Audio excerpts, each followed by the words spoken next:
And I'm just like, wow, you're crazy. You're crazy for real. Cheers. Happy almost July. Let's do a update on how my June goals are going thus far. As a recap, for the month of June, my goals have been pretty much the same for the past few months. Improving my marketing with my business shop Bronzestall, improving my financial literacy, i.e. my spending habits, and my fitness, of course. I really care a lot about my fitness, well, my diet during the summer months, because during the summer months, your kid likes to be halfway naked. So I care a lot about sticking with that and having my stomach get as flat as I can get it while still being able to eat what I want within reason. So I've already done my eyebrows, I've already primed my eyes and got them ready. This is today's eyeshadow palette. This is the palette Velvet Rose Reloaded. I have used this palette before. I can't remember what color I achieved or what colors I used last time. Since I'm gonna be kind of plain today, I'm just wearing white and white. So we'll do a neutral look today. Possibly, I think when I used this last time, I used the browns maybe. I'll have to go back in my videos and look. So I think today we'll go for, today we're gonna use, it's coming back to me now. Oh no, you know what, maybe that was different. I don't remember. We're gonna use this chocolate brown in the crease, and then we're going to, on the lid, use this peachy vanilla shade. On camera it's not showing up as peachy as it is, but it's like a peachy, like a very light peach. So we're gonna do shade with this shade. And while we beat my face, we are going to talk about my updates for June. So I just shared with you the goals that I have for the month of June. So let's get into the update. So goal number 1, my business. So far during the month of June, I did set a monthly revenue goal. It was a very low goal. It was based off of my revenue that I generated last month. So during the month of May, my business, I believe, made $68. I had told you guys in a previous Get Ready With Me that my business got 2 orders on the very last day of May. I was so grateful. And then as soon as June started, my 2 number 1 customers, my sister and her best friend, made purchases, and that got me to my revenue goal. My revenue goal for the month of June, I think it was like $79, so it was 30% more than what I made in May. So since I only made $68 and some change in May, I set the goal really low, so it was only like $79. My sister's order was literally $78. So just my sister's order alone, I hit my goal, and then her bestie came and placed a decent sized order as well. So I hit my goal for the month of June by June 2nd. Now since then, Bronzestall has not had any orders. She's had like little traffic, so I am still doing the Facebook and Instagram ads, but I'm starting to realize I am discouraged. I've been discouraged about my business for a little while now, for about, honestly, a year and a half, 2 years now. I haven't quit the business because I don't feel it in my spirit to quit it. That's the only reason why I'm still trying and still going and still really just, trying the best that I think I'm trying my best. But when I sit down and I watch inspirational videos about, entrepreneurs trying to motivate us, I realize I'm not doing the best that I could be doing. I could be doing a lot better. So my hope is to turn this month around before it ends. And although I already hit my revenue goal, I want to work on being way more consistent with the social media platform of Facebook. For whatever reason, a lot of my audience is on Facebook, and I think it's because I skew more older, which is what I want. I want people who are in my age range, so 35 to 44. That just happens to be my range, my friend's range, my sister and her best friend. My mom is a good customer, but her age bracket, they don't shop like us 30s, 20-something shop, because we have things to do. We're traveling, we're going on dates, we're going out with our friends, like we're doing things, so we need clothes more frequently. And my mom's more on the modest side. I do sell some modest-ish clothes, but that's not my brand. My brand is for hot girls who occasionally like to cover their chest, but not all the time. Like it's not a requirement. Like if our chest is out, that's the better. And just in case you're wondering what I was drinking, I'm still on my kombucha kick since I'm off of the Coke, right? Well, Coca-Cola, since I'm off of Coca-Cola right now during the summer months. And I actually did notice all that added sugar really was bloating me. Like I didn't think it was, because I'm just thinking like I'm losing weight, like the weight is coming down. I wasn't losing a lot, like 1.5 pounds to 2 pounds a week, which I think is healthy weight loss for considering, you know, I didn't do like a drastic calorie cut. I went from eating about 2,500 calories a day to 17. So I think losing 2 pounds, 1.5 to 2 pounds a week is good. And even if my stomach is significantly less bloated. So all that processed food and me overeating was causing me to be bloated. And the Coke was just adding to, Coca-Cola was just adding to the bloat, all the sugar and all that stuff. So we are on the kombucha cake. And so this is the ginger lemon. I told you guys about this before. My body is in love with the ginger lemon. Normally I drink it out of the bottle, but when I went to go buy it at Whole Foods, were all out of the personal 16-ounce ones. All they had was the giant gallon ones, which I figured giant gallon was better than nothing, because I like to drink this every other day to keep me on track, keep my digestive system on track. So I had to measure this out. So I'm drinking 12 ounces. I usually drink 16 ounces, which is 70 calories. 12 ounces is only 50. So I'm drinking this, and I'm just getting a great start to my day. Continuing to improve with my business and my marketing. So I was watching, there's a YouTuber that I watch, her name is Jazz Anye. I'll put her name on the screen just in case you too have a business and you're struggling like I am. She has posted several videos that I want to watch. Two of them in particular. One of them is about building community. I thought I was doing a good job at building community, but I'm not. Because if I had done a good job, I wouldn't be struggling 3 years into my business. And then a second video that she has that I'm watching is about marketing. It's like almost an hour-long video, I think, but she's easy to listen to. She makes things make sense. So the time goes by quickly, and since I'm not TikToking right now, I have all the time in the world. And since I haven't been TikToking, I do watch way more longer form videos. And I wanted to mention, before I took my break from TikTok, I was having a problem with watching things longer than 10-20 minutes. So I think there is a report or a study that talks about how the general population's attention span has greatly decreased since the introduction of a lot of short form content, i.e. TikTok. That is definitely true, y'all. I used to struggle to watch anything longer than 15-20 minutes outside of Married at First Sight because I'm addicted to that show. I stopped watching a lot of my shows because I couldn't commit to watching TV that long. But I could be on TikTok for literally hours. There was times where I didn't turn my TV on unless it was Wednesday. So my TV will be off for 6 consecutive days. But I'm used to scrolling, not getting really too much. I'm getting things done that need to get done, but not like I should be. So since I stopped the TikToking, I'm way more productive.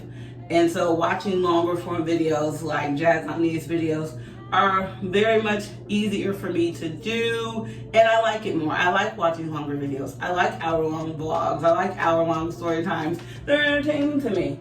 So I'm going to be finishing Jazz's videos before the month is over and trying to implement what I can this month. If not, I'm definitely going to be implementing it come July. And she also talks about a social media content plan. The things that I thought I had, I don't have. I just get I get discouraged, and I just get, I don't know. It's something that I'm trying to work on. I think I'm doing a lot, but I'm really not. So I need to actually do more. So that is where my business stands. So we did hit the revenue goal, but since then we haven't had any orders since June the 2nd. But if you're interested in checking out my business, the link will be below in the description box, as well as if you want to check out my whole channel page and see what else I have going on, the link is in the banner, as well as a discount code. DOLL15, DOLL15. If you use that code, you will save 15% off your order. Moving on to another goal for this month. So we'll see. It was my business, and then what was it? Finances. Before I talk about my finances, let me show you my eyes. Here they are. So this is the chocolate brown, and this is the peachy vanilla. This look I learned from Michaela Guerrera off of TikTok. She did it. It was an inspired look that she did based off of the Kylie Jenner look. I loved it. It's so pretty. It's so simple. And also on my eyes, we have a new product that we are going to be trying out. I believe I spoke about this in one of my Get Ready With Me's. We're still doing our Walmart haul when I go to Walmart in my vlog that I'm doing, but I was in Target because I needed to get something. I don't know why I was in Target, but I was in there and they had the product, so I went ahead and got it because my other mascara I'm running out. So this is the Milani Lash Extensions 2B mascara. It says it's highly rated. It even has that on the packaging. So we're gonna find out. So let's put our liner on, and then we're gonna do first impressions of this Milani mascara. This is the liner that we use. I'm very cheap and basic when it comes to liner. This is LA Colors Matte Liquid Liner from, you guessed it, Dollar Tree. And also in my upcoming vlog, I am going to be going to Dollar Tree because we have to do our accent walls. We have to do this wall.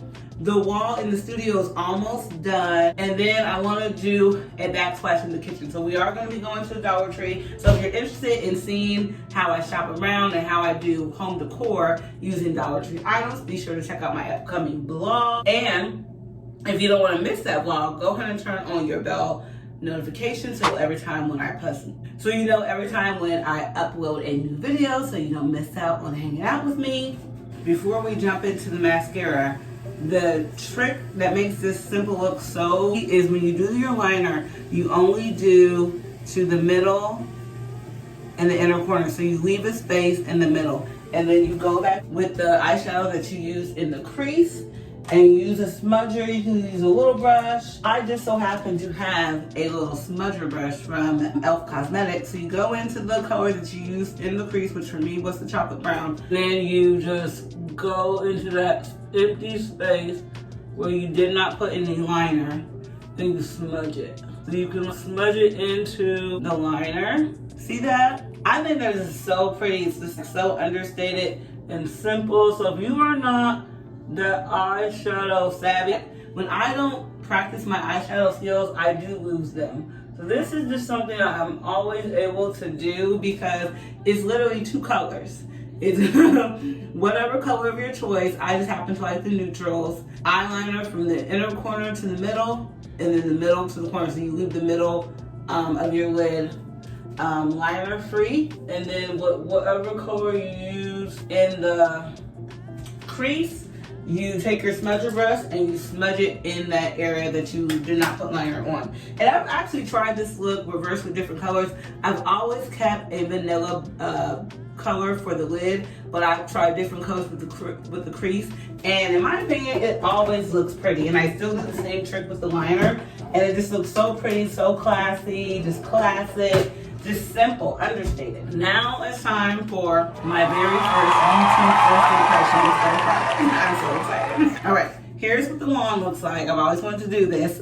Here's the wand. Here are my eyelashes. I have pretty basic, average performing eyelashes. So we're gonna see. This is my very first time using 2B mascara. So we're going to see what it's like. So from what I've seen when I used to be on TikTok, 2B mascara is all the rage for length and volume. So I think no, it's for length, not so much for volume. It's for length. So we're about to see. So let's go in. So this is how I apply my mascara. First, I press it in to the lashes, and then I go to the I go with the curvature. Now, first impression, I'm not impressed. My Maybelline Hot Sky, what is this? My Maybelline Sky High, I feel like performs better than this one. And you know, my all-time favorite, my Maybelline Push-Up Drama that I still haven't found, performs better than this. So just based off my first impression of this mascara, I'm not a fan. It was quite affordable. It's $12.99, which is the same price of my Maybelline Sky High. So I think what we're gonna do is, we'll keep this, well, we've used it so we can't give it back. But we're gonna get more Sky High, and then we're gonna get that amplifier that I talked about, and we're gonna see if that gets us the result of the push-up drama. But I would prefer my push-up drama. But I do like trying new products. So we'll continue to try the new products that we see that come across my YouTube short. So my first impression, my score of this, 1 out of 10, do not recommend. And it could be how I put on my mascara, because I have seen other women. Now I haven't seen, well, yeah, the women, actually, you know what? The woman who recommended this, she did not do a product demonstration. So she was just saying that she recommends it and that it's a good product. But now that I think about it, she didn't have that product on. She was just in Walmart. You probably have seen her. She was just in Walmart showing products that she recommends, but she did not use the product. So I don't know how she applies her mascara. So maybe that could be an issue too, that my application of how I apply it, but I don't know. I'm just gonna stick to mascara because I don't want to go down the rabbit hole of lash extensions. I don't want to get addicted to lash extensions. I already have enough addictions that cost me enough money. I don't need any more. Back to discussing my goal of finances. Y'all, it could be going better. I have not saved anything. I feel like a broken record at this point. I keep missing the mark when it comes to my saving, and I keep missing the mark when it comes to my saving, and it's very frustrating. I've saved a good amount of money and had debts paid off before, so I know I can do it. So what I did so far this month that is different from previous months is I check my bank account daily. Now, since I can be a overspender, for me, when payday comes, because I get paid once a month for my full-time job, and my check, since it is once a month, it's a decent amount of money, instead of paying bills right away, I'll buy all the things that I waited to buy until payday. And I'll spend like hundreds of dollars in like one day. And I'll think nothing of it, because I'm like, oh, I just got paid this decent amount of money. I definitely have enough money for my bills. My cost of living is pretty low. It's like $2,300. I make more than that. So I'm like, oh, I won't have an issue with not having enough money. Y'all, tell me why a week later, I'll have no money. Not only will I have no money, most of my bills won't be paid. So it's like, I'm the problem. I don't know if you guys have been seeing that YouTuber Caleb Ham. He also is on TikTok, but he does long form financial audits on YouTube. When I see his video, it's like a lot of those people I relate to, because a lot of them, we are in the exact same position. We're just overspenders. And for me, I have realized why I spend the way that I do. I feel I deserve it. I work hard. I get up every day. I'm responsible for taking care of myself. And I feel like I deserve all these things. So when I see things that I think at the time are cheap, like $1.25, $5 plus tax, I feel like I deserve it and I should get to get it. Like, why do I have to go without? I don't think it's fair. So I'm realizing that mindset is getting me in situations where I'm borrowing from areas that are supposed to be saved money. So that's why I don't have any money saved, because I'm borrowing that money to pay bills that the bill money got spent, if that makes sense, because I'm being irresponsible with my money. So I was actually having a conversation with my brother's girlfriend about money, because she's very financially responsible, because I was asking her, what does she do? Because we're in similar financial situations, but of course she's better off. But like when it comes to how we like to live our lifestyles and stuff like that, it's quite similar. We both like have credit cards. She has no credit card debt. I'm not necessarily drowning in credit card debt because it's over here and I'm over here. I'm on the land, so I'm not drowning in it, but it exists. So we were just talking about how she goes about not getting herself in the situations that I am, like with month to month. Like, I'm literally paycheck to paycheck, and I really should not be. I make a very good amount of money for one person living in the state of Indiana, where the cost of living is rising, but compared to like where my sister lives in New Jersey, it's significantly lower. So I should not be in this situation. I need to figure out how to stop this cycle. Like, I stopped it once before. I think it started back up when I started my business, because before I started my business, I was on a spending fast. I wasn't really buying things like that, but then my business kind of gave me a reason to shop, which I love shopping. I was buying all types of stuff, y'all. So I'm working on getting that together. So she was just telling me that she pays all her bills first, puts money in savings, and then she gives herself like a small amount of money to like operate until her next payday. So that is what I was supposed to be doing during the month of June, but I already jacked it up because I overspent. So pray for me, please, y'all. Pray for me, because I desperately need to get better. So I do have a trip coming up, which you guys are going to come with me on. We're going to New Jersey. My nephew is turning 3 years old, so we're going to go hang out with him. We're going to go up there and hang out and celebrate his birthday. So back to my makeup real quickly. Side note from my finances. Again, I was on YouTube. I ran across a video by a creator called Nikki Tutorials. She does makeup tutorials. But anyways, she was doing a nose contour hack. So the way she was doing it is similar to how I do mine. So we're going to try it. So the difference between the hack that she tried and how I do mine is, you guys have seen it before. I do draw a line of contour from the corner of my eye to the tip of my nose, like a pointy nose. And then with my concealer, my creamy beige concealer from LA Girl. What is it? From LA Girl. Yeah, from LA Girl. I'll do a diagonal line right under where I did the contour. The difference is with the concealer, they didn't do it at an angle. They did it like how your nose runs, so like right here. So I tried it yesterday. While I was blending it, my lines got kind of muddled. So we're gonna try it again today, and I'm gonna use a different brush to blend. So I'll go ahead and do the contouring. And also, Nikki didn't do, well, I don't know whose creator she was doing the hack off of, but so I'll just refer to Nikki's video. In the video, there's no contour on the nostrils. So that's another thing that is different. So I'm drawing me a point.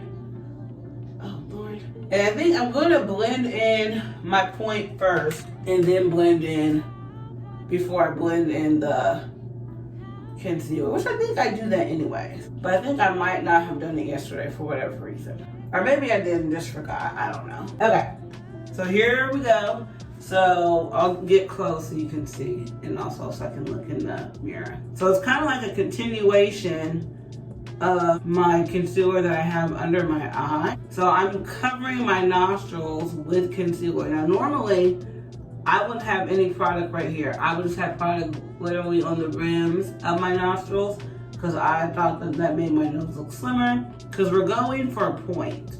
So with the concealer, I'm going to attempt to make me a point. So here is the point that I have drawn with the concealer. So you know the drill. We're gonna let our concealer sit, and while it sits and gets tacky, it is time for Storytime intermission. For today's Storytime, I'm gonna tell a story about how my boo at the time became my stalker. Yes, so I hope you have your drink. I'm still drinking my kombucha. So let's take a quick break from doing our makeup and chatting about my goals to listen to my story. Okay, so boom, this is what happened. So I met this man, some backstory. I met this man on a dating app. When we initially first met, he was referring to me as his girlfriend. Like, first day, he kept calling me his girlfriend.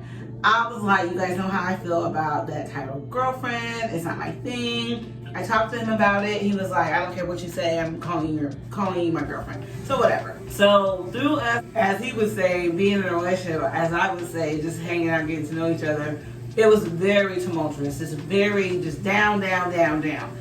I dealt with him for a little over a year. I should not have. I learned a lot of things about myself from dealing with him. All the downs and all the things led us to him becoming my stalker. Wow.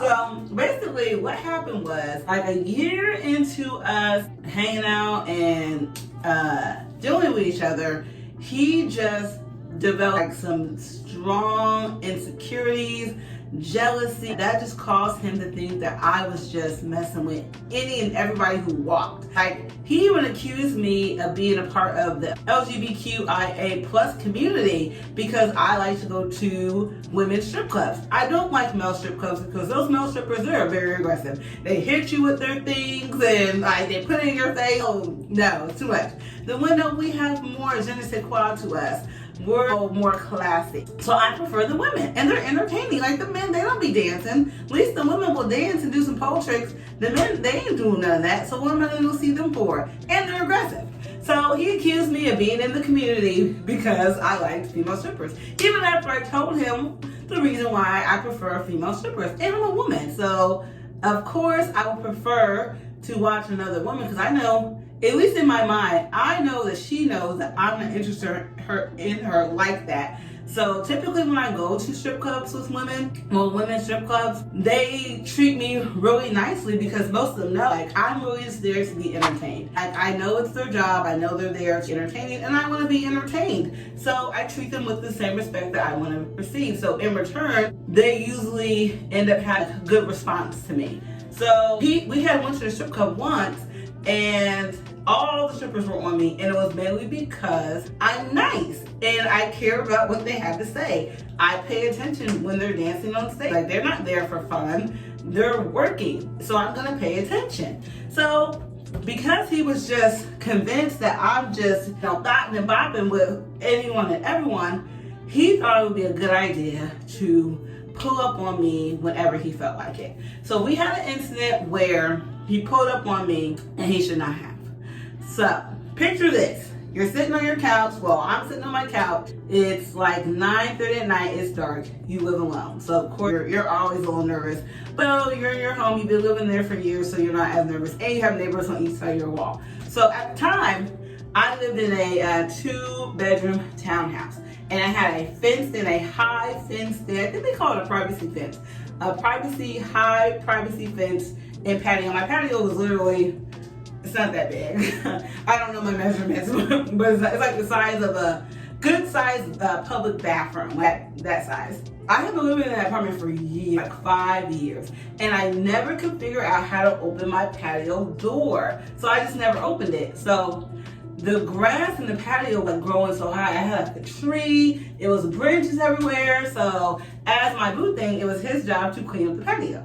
So while he's out there cleaning it up, he eventually figures out how to open the patio door, which you lift and pull. I never tried it, because to get out the patio was literally just a walkway and then the highway. So there's really no reason for me to be out there because my car is parked in the front, so I don't even need to go out there. So one day, so I'm at home, and we normally saw each other every day. Either he came to my house or I went to his house. And this was during the summertime, so he had his child that summer. And he was beefing with me about something, y'all, and at that point, I had it with him. I had it with the accusations, because my thing is, if I'm doing all these things to you and I'm causing you all these problems, leave me alone. Like, why are you stressing yourself out trying to figure out what I'm doing if you're not going to leave me? Like, let me do whatever it is I'm doing allegedly in peace. Like, leave me alone. So he beefing with me and he's giving me a headache. So I was like, you know what? I'm not done with this. I'm going to sleep. He's arguing with me. So I eventually just hang up on him and I go to sleep. So I go to sleep. I wake up. He's calling me. He was like, his attitude has changed. Now he's calmed down. So he was like, why did you hang up on me last night? I was like, I didn't hang up. I told you goodbye. I told you I was going to sleep. He's like, oh, well, what? He was like, oh, well, you need to come get your stuff.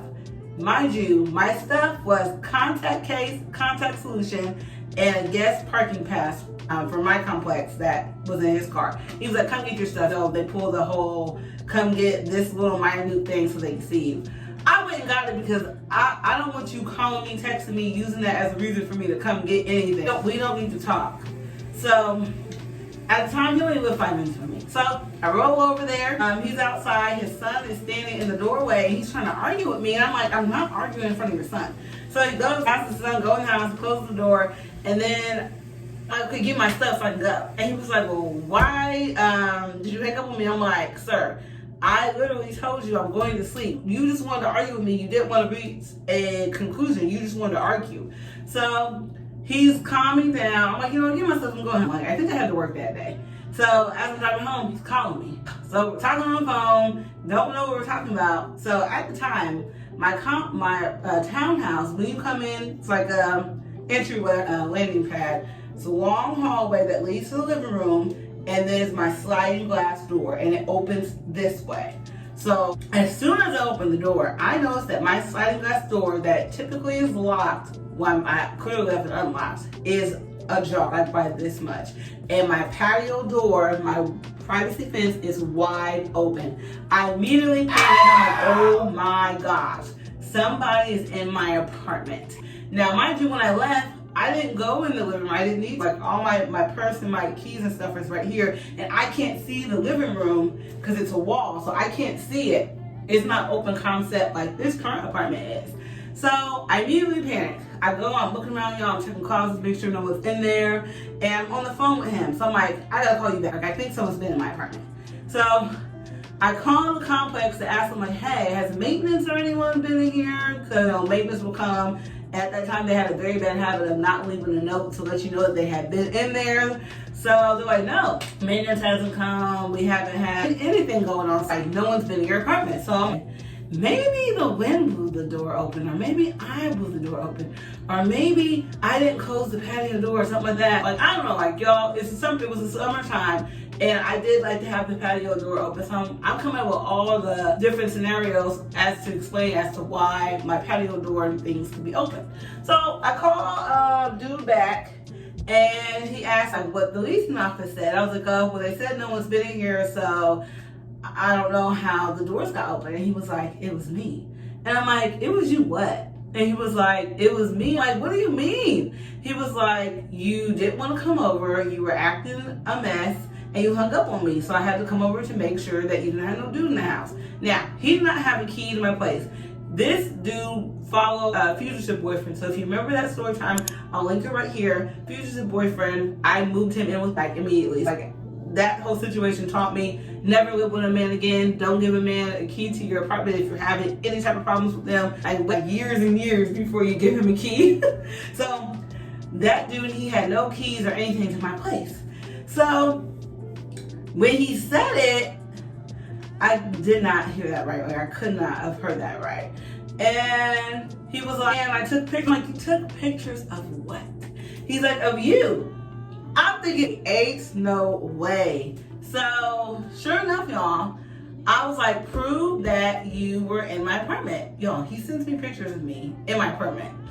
And I'm just like, wow, you're crazy. You're crazy for real. So once the revelation came out that he legitimately had stopped me, basically broken and entered, that he claimed it was not breaking and entering. But I'm like, you weren't invited in. So after that happened, I made the mistake of continuing to speak to him. Yes, I know.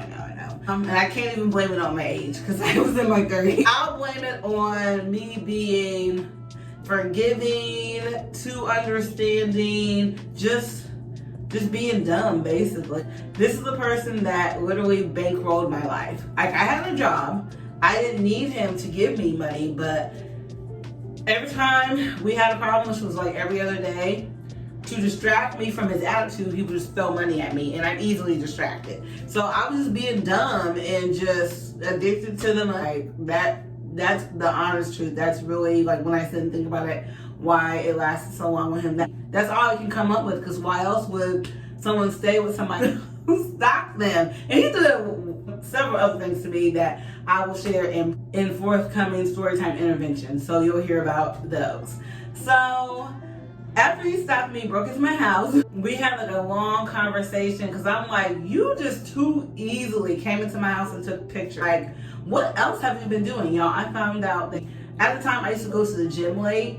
He would come by the gym to make sure I was there. He would pop up places to make sure I was there. Wouldn't let me know that he was there. For me, when I'm dealing with someone, you can be anywhere that I am. But when you start doing things that I feel like are malicious and not genuine. Like, you're not coming to see me. You're coming to make sure I'm there like a probation officer. Like, I'm on probation and you're checking my time and checking my location like I'm on GPS monitoring. That is not what I wanted. Like, that's not what two people who have a shared respect for each other do. What he was doing was not what I was about. So after he did that, I revoked his privilege of popping up on me. He, at that point, well, moving forward, if he ever wanted to come by my house, he'd come just pop up. He would have to call and ask me. Not call and tell me. He'd have to say, hey, can I come by at time? And he couldn't come at that moment. He would have to ask for an advance time. And one time I was like, I might even make him ask like 2 days in advance so I can think about it. But I was like, no, as long as he gives me 2 hours notice, I'll let him come. And it was really just me trying to establish boundaries. Like, you just can't keep doing what you want to do and think there's not going to be any consequences. So I had to put a boundary up because I didn't really have that many boundaries to begin with. So that is the story time, how my ex-boo thing became my stalker. And in another story time, I'll tell you how that ended and why you should let me be a cautionary tale for you. If anyone ever does any of those type of behaviors, it's going to end in a world of hurt. So you just need to leave them alone. As soon as someone starts acting very possessive over you, leave them alone. That concludes my Storytime intermission. I hope you enjoyed my story just as much as I enjoyed telling it to you. We're gonna go ahead and blend out my face and get on to finishing the rest of my makeup. We're all blended out and we are bronze. So this is a close-up of the nose. So I did a better job today with the blending. Normally when I blend out the side of my nose and blend like right on it, that is what was causing it to bleed onto my contour line. So today what I did was I blended flat, so I pressed it down. So that's helped it maintain its placement. So it does look a little crazy, so we're gonna take this dense eyeshadow brush and blend out those lines so it doesn't look as crazy. And like on this side of my face, I came more at an angle than I did on this side. So the more we do it, the better it will start to look. So I actually do like the look of this better. It is making me more pointy, which is what I was going for. All right, that looks much better. So I just used the brush to blend out the lines of the concealer that were too harsh. So now, hopefully it's showing up on camera how better it looks. I feel like it looks nice and pointy, like a reindeer. Julie and I are finishing touches using our Maybelline Chrome Master in the shade 100 Molten Gold. I've talked about this before. This highlighter is perfect for women, individuals, my complexion. It lasts you for years and years. And I literally use it just about every time I do my makeup. I use it on my nose highlight and my Cupid's bow highlight. And I forgot to mention, when I was doing my nose, I did not put any product down this center of my nose, because that is something that was not done in the tutorial. So we may try it again when we do our makeup again to see if that makes it more pointy. I think it might, I don't know, we're gonna see. So, but with just how we place the concealer, we are getting more of a point than I used to get before with just how I was doing the contour, because I was relying on the contour to give me the point. I didn't think about the concealer aiding in that process. So with this way of doing it, it's definitely more pointy. I still get better with blending the concealer, making it less harsh. But that's easily fixable with a densely packed brush. You can just go back in and blend it. The blush for today is e.l.f. Putty Blush in the shade Fiji. It's like a orangey red, gorgeous vacation summer shade. There is a shade that I seen, I believe it was on YouTube. It's like a dark purple. I don't know if you guys remember, like 2016, so like 8 years ago, 7 years ago, when dark purple, the colored lipstick and lip color was all the rage. Like the pinks, the purples, grays, like colored lipsticks was like taking over. And NYX had a dark purple lipstick I think it was called Transylvania, and people were going like wild over it. The lipstick itself was like $5.99. People were buying it in bulk and selling it for like $15 on Amazon. Like, it was crazy. The shade of the blush is called Barbados. It's like that shade. It's beautiful. So hopefully when we go to Walmart, we can get us some, because I really want some. So let's put this blush on. Our highlighter of the day is coming from the Black Radiance palette. We are using this shade right here. Y'all, this shade is just absolutely gorgeous. Oh, look at that, y'all. It's like perfect. It's like not too much, just enough. So when I turn my head and the light hits it, I glow like an angel. And this product is very buildable. Like, so it's like so gorgeous. Y'all see that? Look, is it doing it? Hold on. And then I turn my head this way. I think y'all can see it. Oh, I love it. All right. Finally got my Maybelline Lasting Fix Spray back. I talked about this before. We still need to get our hands on the one size, I don't know if it's one size BD, but the one size setting spray. We need to go to freaking Sephora, but man, the Sephora's here. They're like inside of Macy's, which is inside the mall. It's just hard to get to, so you might just order it online. But if you're needing a affordable under $8 setting spray that actually works on locking your makeup, I recommend the Maybelline Lasting Fix Spray. I bought this at the Wally World for $7.94. You cannot beat that. And I still use my e.l.f. setting sprays. I love those too. Specifically the Coconut Dewy Setting Mist. And I still want to try the green bottle one. It's like an all-day one or whatever it is. I want to try that one. But every time I try to go get some, they're out. It's like they only have it when I didn't come to buy it. When I come to buy it, they don't have it. It's very annoying. I hope you enjoyed getting ready with me just as much as I enjoyed it. Be sure to give this video a thumbs up and go ahead and turn on your post notifications so you don't miss my next video. And if you haven't subscribed, go ahead and subscribe to my channel. And be sure to check out this next video because YouTube picked it just for you. See you there.